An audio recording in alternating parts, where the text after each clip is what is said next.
मेरा नाम रोहित है। घर में मेरे माता पिता और मुझसे छोटा एक भाई और एक बहन है। पढ़ाई पूरी करने के बाद मैंने शहर में नौकरी करने की सोची। जब मैं शहर पहुंचा तो काफी भटकने के बाद मुझे एक दुकान में नौकरी मिली। मैं अपना काम पूरी ईमानदारी से करता था, जिसके कुछ ही दिनों में मैं उस दुकान के मालिक का चहेता बन गया। सेठ की उम्र करीब 60 साल की थी और उनके कोई औलाद नहीं थी। अब सेठ जी अपने खास कामों के लिए मुझे ही हर जगह भेजने लगे। एक दिन सेठ जी ने मुझे एक ब्रीफकेस दिया और मुझसे बोला, इसे मेरे घर पर दे आओ।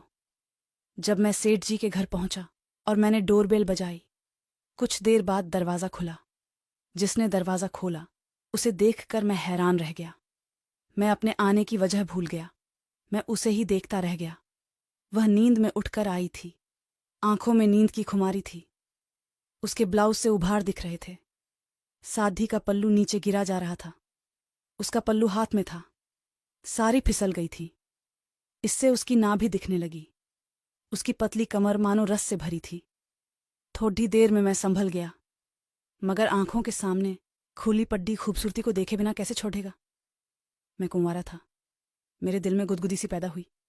वह साड़ी का पल्लू कंधे पर डालते हुए बोली, आइए, आप अंदर आइए। इतना कहकर वह पलटकर आगे बढ़ी। पीछे से भी वह कई खूबसूरत थी। पीठ पूरी नंगी थी। उसकी चाल में मादकता थी, जिसने मुझको और लुभा दिया था। उस औरत को देखने में खोइया में बहुत मुश्किल से आकर सोफे पर बैठ गया। मेरा गला सूखा जा रहा था। मैंने बहुत कोशिश के बाद कहा, मैडम, ये ब्रीफकेस सेंट चीन ने आपको देने को कहा है ही। मैंने ब्रीफकेस आगे बढ़ाया।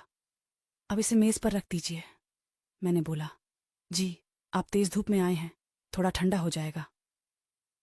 कहते हुए वह साथ वाले कमरे में गई और कुछ देर बाद पानी की बोतल, 2 कोल्ड ड्रिंक ले आई और मेरे सामने वाले सोफे पर बैठ गई। मैं पानी की बोतल उठाकर सारा पानी गड़घुट कर पी गया। वह औरत कोल्ड ड्रिंक की बोतल खोलने के लिए मेज के नीचे रखे ओपनर को लेने के लिए झुकी तो फिर उसका पल्लू गिर गया और उभार दिख गए। मेरी नज़र वहीं अटक गई। उस औरत ने ओपनर से कोल्ड ड्रिंक खोली। उसने मेरी ओर एक कोल्ड ड्रिंक बढ़ाई। मैंने बोतल पकड़ी। मेरी उंगलियां उस औरत की नाजुक उंगलियों से छू गईं। मुझको जैसे करंट लगा।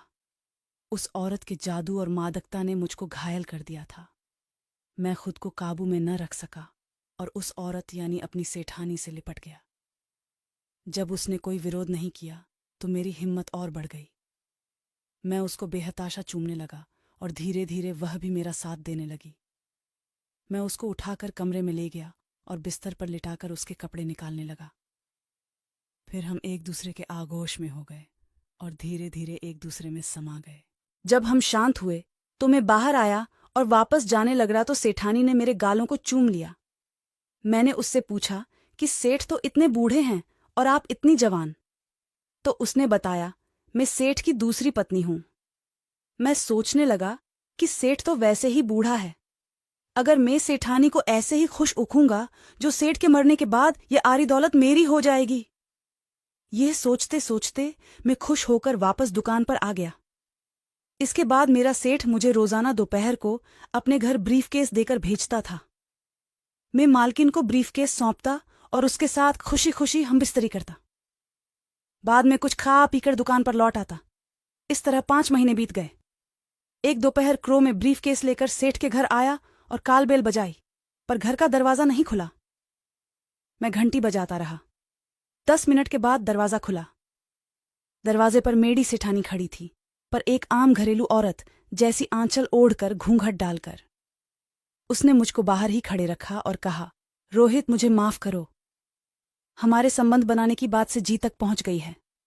विग्रह हाथ पकड़ेंगे तो हम दोनों की जिंदगी बर्बाद हो जाएगी। हमारी भलाई इसी में है कि हम चुपचाप अलग हो जाएं।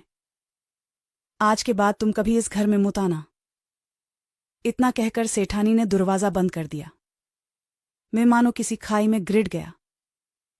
मैं तो यह अपना देख रहा था कि करोड़पति सेठ की दूसरी पत्नी बाहों में होगी। गुंडेसेद्र की मौत के बाद मैं इस घर का मालिक बनूंगा।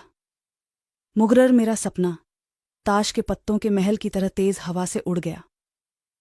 ऊपर से ग्रह डर सता रहा था कि कहीं सेद्र मुझे नौकरी से तो नहीं निकाल देगा। मुंह दुकान की ओर चल दिया। लेकिन समय ऐसे ही गुजरता रहा और जब सेठ ने इस बारे में मुझसे कोई बात नहीं की, तब जाकर मेरे मनु को राहत मिली। कुछ दिनों बाद मुझे पता चला कि सेठानी प्रेग्नेंट है। तब मुझको समझ आने लगा कि उसने सिर्फ मेरा इस्तेमाल किया है। मैं गुस्से से सेदरानी के पास पहुंचा तो उसने मुझे बताया, रोहित, तुम्हें नहीं मालूम कि सेठ मुझे डांस बार से लाया था। उसने मुझसे आदरी की और इस घर की मालकिन बनाया। पूरी साड़ी कोई औलाद नहीं थी।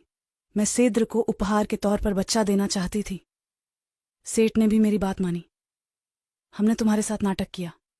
हो सके तुम मुझे माफ कर देना। इसके बाद सेठानी ने एक हाथ अपने बढ़ते पेट पर फेरा, दूसरे हाथ से वह अपने आंसू पोंछने लगी। मैं भी निराश होकर भारी कदमों से वापस दुकान की ओर चल पड़ा। दोस्तों, अगर आपको कहानी अच्छी लगी है तो वीडियो को लाइक करें, शेयर करें और हमारे चैनल को सब्सक्राइब करें। धन्यवाद।